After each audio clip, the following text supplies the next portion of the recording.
Hello, hello, kumusta mga kalanog? Ganito sa bang inyong igsuon, Brother Rex Apa sa atong munting channel, Rex Apa Lanog sa gugma sa Dios. So, kumusta mga kaigsunan? Shout out sa inyong tanan, mga kaiglesiyahan nga atong nabisitahan o sa wala pa pud mabisitahan nato. So, Brother Edgar Arellano diha sa Iglesia Trinto sa banda na sa padung na sa Agusan. So, kumusta kanyong tanan diha o mga kaigsunan? Regard sa tanan mga kaigsunan diha. Salamat sa imong ingon nga nagpalo pod kani atong YouTube, no? YouTube channel na to. Salamat sa tanan nga mga nagasunod gyud ni atong YouTube channel ug sa ato pong mga kaigsuunan nga nalipay pod na panlanginan sa atong mga lawiton. Brother Bakong diha sa Ilmabis. So, dugay-dugay ni atong YouTube pero wa pa gyud ta magkita nay personal na ara ka sa Ilmabis, no? Salamat sa mga request. Ako paning kamutan nga og maka ka-plug ko og igo nga financing pahimuan ako og mga -1 kini atong mga alawiton para nga maawit pod sa uban nga gusto nga moawit og nalipay ni atong mga alawiton nga ginahimo. So kumusta sa tanan gyud nga makaigsunan? Si Roy Rosero diyan po sa USA. Maraming salamat po si Roy. Sana nasa mabuting kalagayan kayo. Bigyan pa kayo ng mahabang buhay kasama ng iyong may bahay, Mampat. Dahil isa po kayo sa nakatulong nitong ating munting channel, Rex Apa Lanog sa gugma sa Dios. Sa tanan-tanan gyud nga mga kaigsunan kadtong naghandom nga maghimo og grupo, kontak lang ko ninyo mga igsuon sa akong YouTube channel, Rex Apa Lanog sa gugma sa Dios, ug sa atong Facebook, Rex Baltonado. So ato lang nga i-add o kontak lang ko niyo sa atong numero sa atong smart nga cellphone 0946-0044-592. Usbon ako 0946-0044-592. So mo na ang atong smart. So kumusta kayong tanan mga kaigsunan atong igsuon especially diha sa Agusan, Brother John Sapla, no? So iyan ning request mga igsuon nga nahibulong ko sa akong reels kay nawala man, dili naman ko maka-reels noon. Magpatabang pa ko og ayos inis mga kabataan kay di magita kabalo ni mga kalanog. So natingala ko ang akong reels adto naman sa kuan mabutang sa story. Ato paning ayosonon. Pero okay lang, nagto ko nga maayos ra ni siya. So Brother John, pahilo na ta ato ning isgutan ning imong gihangyo, gi-request nimo. Namatod pa nimo, nag-comment ka nga kanang paghikog wala gyud kaluwasan. Ato nang hisgutan tungod kay naamang gyud mga sitwasyon sa Biblia nga naapoy nang gihikog yun. Tanaw nato karon kung ang paghikog naabagay record nga kung maghikog dili maluwas. So kining suwito atong tun-an kay ang Biblia do na may gitawag og implicit og explicit. So kining suhito atong tun-an doon na ni siya explicit kay dunay mabasa pero kinahanglan implicit kay dunay sabtonon papud nato gyud, no? Atong sabton mga igsuon. Explicit directly mabasa, implicit mabasa unya sabton, no? Mao ni ang abote pasabot. Magampo na kita dalaygon nga Dios na ikaw sa kalangitan ini nga tak na sa video.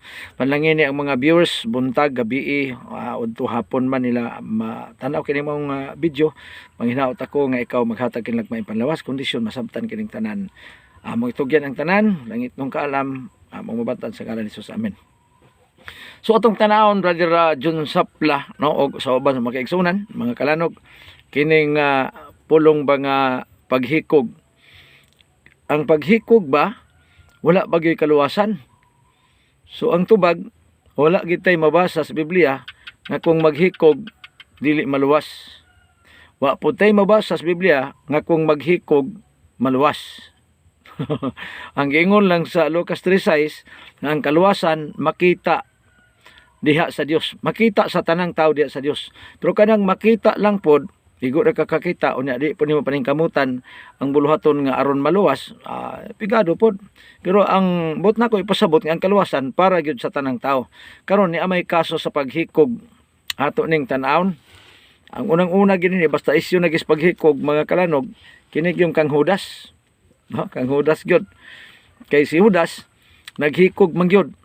Ya ato sa ning tan-awon kung ang pangutana kung duna ba ni kaluwasan, no? lisod po moingon tag walay kaluwasan. Lisod po moingon tag may kaluwasan. Kung ano man, kay sa Biblia, ang gisultis na po kasugo mga kalanog, nag-ingon ang usas mga sugo nga, dili ka magpatay. Di gani ka papatyon sa ubang tao, o nyag imong kaugalingon imong patyon, di double murder ka, kay nagpatay pa ka, ang imong gipatay, ang imong kaugalingon. Maning gitawag og hikog. Mao ni nga si Judas, Mateo 27 versikulo 4 ug 5 nag-ingon mga kalanog. Mingon siya, nakasala ako tungod kay gitugyan ko kaninyo ang tao nga walay sala. Atiman ina siya mismo nagsulti. Nakasala ako. Taon sa may bayad sa sala. Di ba kamatayon? Wa mingon nga di na ka maluwas kay nakasala ka. Pero nahibalota nga ang bayad sa sala sa 23 sa Roma, ang bayad sa sala kamatayon. No? Mingon siya, nakasala ako tungod kay gitugyan ko kaninyo ang tao nga walay sala. So mo ni iyang sala. No? Yung pa din mitubag sila unsay among labot imo kana nga tulubagon. 5. Giitsa ni Judas ang kwarta didto sa sulod sa templo, unya migawas siya og naghikog pinaagi sa pagbitay sa iyang kaugalingon. Hinumdumi nga namatay siya mga kalanog tungod kay nakahibalo siya nga naa siya sala, pero ang problema lang kay iyang sala wa niya pangayo igpasaylo. So kung moingon kag direct di maluwas, adi pud ta ka basa ngaman kay ingon ang Biblia nga ayog dugange. No? Ang atong mabasa nga nakahibalo siya nga siya nakasala. Pero ang solusyon unta mga kalanog kung nakasala, mangayo gyud tag pasaylo para mapasaylo. Mao ning sala nga dili mapasaylo kay man kay wa man pangayo igpasaylo. Ang iyang solusyon nga gihimo naghikog hinuon siya. No karon, tan-aw na to. Dinhi sa buhat 1 bersikulo 16, dunay giingon dinhi. Mga kaigsunan, kinahanglang matuman ang ginaingon sa kasulatan nga gipanagna sa Espiritu Santo ni adtong unang panahon pinaagi kang David mahitungod kini kang Judas nga mao ang migiya sa mga midakop kang Hesus.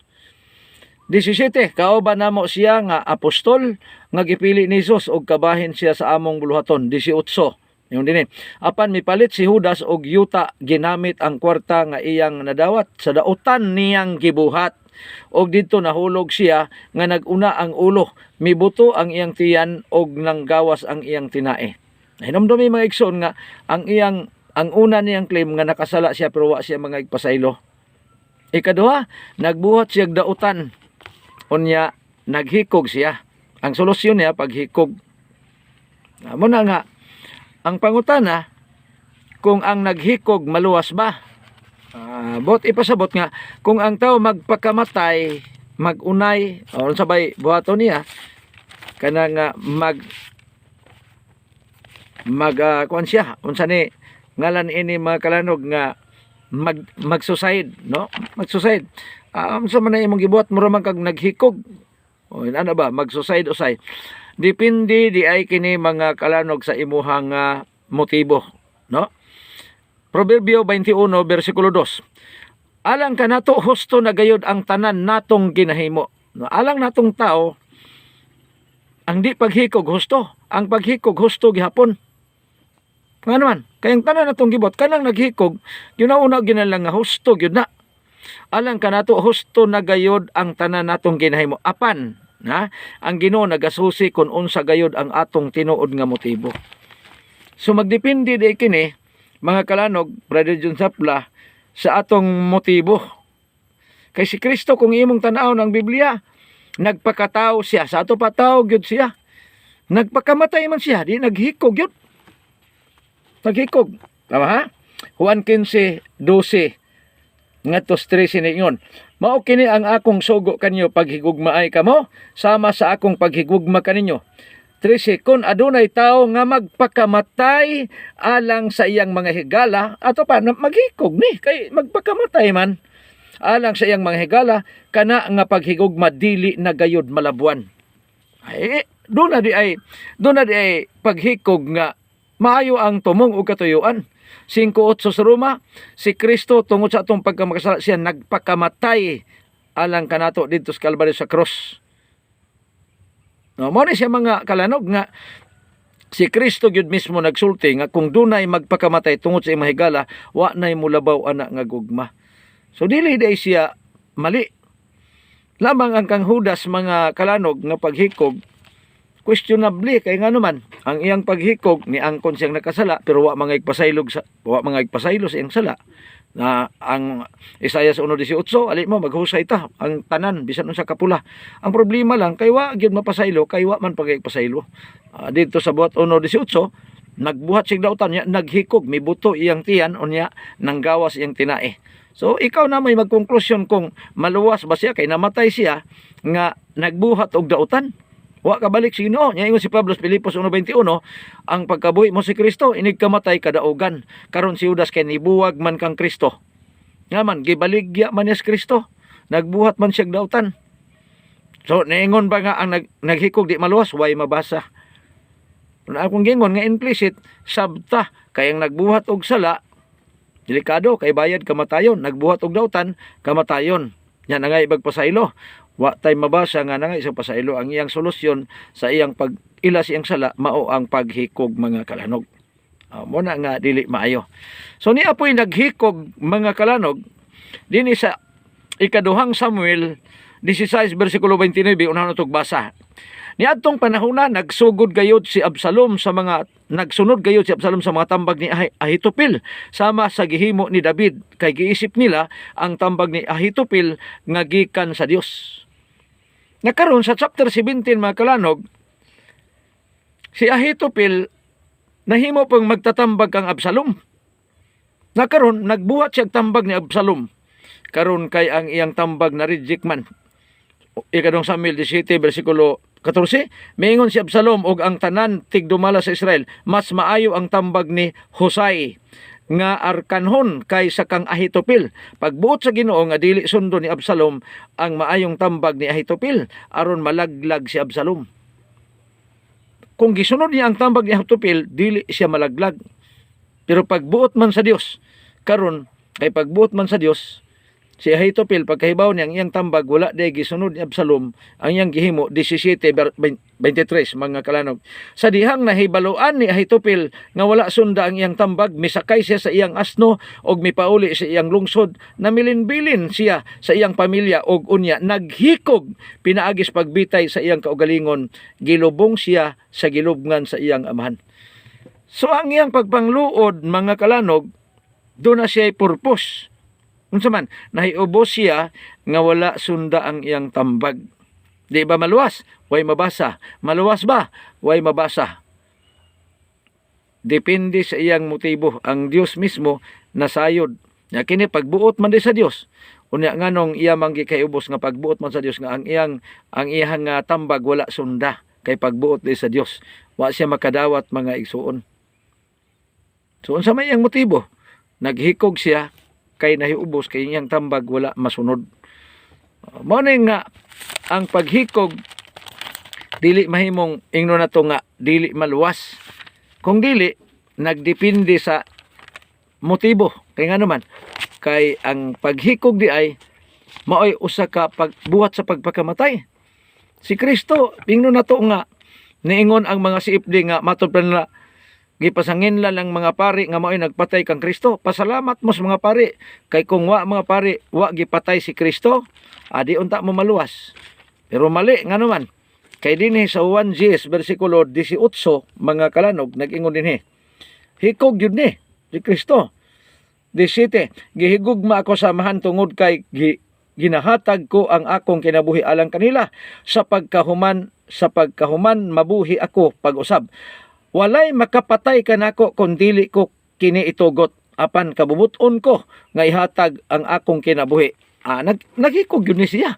Ano man, nagpakamatay man gyud siya. Karon mga kalanog dinita unang Samuel 31 5:6 niay usa ka tawo nga naghikog pud siya. Atong tan-awon ikaw nay mo blansi sa iyang motibo. Ingon pa dinhi 31 5:6 sa dihang nakita sa tigdala sa iyang armas nga patay na si Saul, giunay usab niya pagpatay ang iyang kaugalingon sa iyang kaugalingong espada og namatay siya uban kang Saul. Busa namatay si Saul, ang iyang tulo ka anak nga lalaki, ang tigdala sa iyang armas og ang tanan niyang mga tao niadtong adlaw. Daghan silang nahurot. Dunay usa nga wa pa unta mamatay pero iyang gipatay ang iyang kaugalingon. Nga naman, nakita niya iyang mga higala, ang iyang agalon, ang mga anak siyang agalon, iyang makaubanan, nga namatay na, naghikog po siya, iyang gipatay ang iyang kaugalingon. Amo nang ang Dios na, mo'y maghukom, maunay mahibalo. Pero kita, dili ta makahukom, tungod kay wa magi hikog, dili maluwas. No? Pero nasayod ta, nga ang bayad sa sala, mga kalanog, maugyod ang kamatayon kung dili nato mapangayuan og pasaylo. Si Kristo nagpakamatay. So therefore niyang gibuhat hikog, pero ang tumong og tuyo tungod sa dakong gugma sa mga katawhan o sa iyang mga kahigalaan. Muna si Pablo miyo sa 13, unang Korinto 13 versikulo 3, sa bisan pag ang akong lawas akong ipasunog. Meaning to say, iyang magpakamatay siya. Akong ipasunog pero walay gugma, useless ang tanan. Buti pasabot, pwede ra di kag magpakamatay tungod sa imong gugma. Pananglitan na ay nakita nimong naanod nga nasa sapa. Unya, wa gilaing makatabang. Imong tabangon. Unya, madisgrasya ka, mapatay ka na. Ang imong motibo tungod sa imong gugma sa imong isig ka ingon, sa imong isig ka tao. So mahinaut ko nga kini mong video nakuha na to og pagtulunan og atong masabtan pag-ayo nga dili nato dungagan ang Biblia. Unang Korinto 4:6 nga dili nato dugangan ang Biblia. 18:22 sa pinadayag, dili kuhaan, dili dungagan. Unsay gisultis Biblia, mao ni ato ang sundon mga hinigog mga kalanog. Mga tanatag siudas di ba maluwas? Way mabasa. Di punta kabasa nga maluwas. Ang atong nasayran nga ang bayad sa sala kamatayon. So dunay formal nga bayad sa sala pag abot unya sa katapusan sa paghukom na unya sa atong Ginoo. Juan 8:16, kung ako maghukom yung Kristo, dili bias nga man kay duha kami sa akong amahan. So ang paghukom iyaha kana sa Dios mga igsoon. Sa ang ato lang depende sa buhat na to. Ang Dios magapanalangin ay kalimot pag-like, subscribe ni ining maong video. Resa pa, gayon, God bless.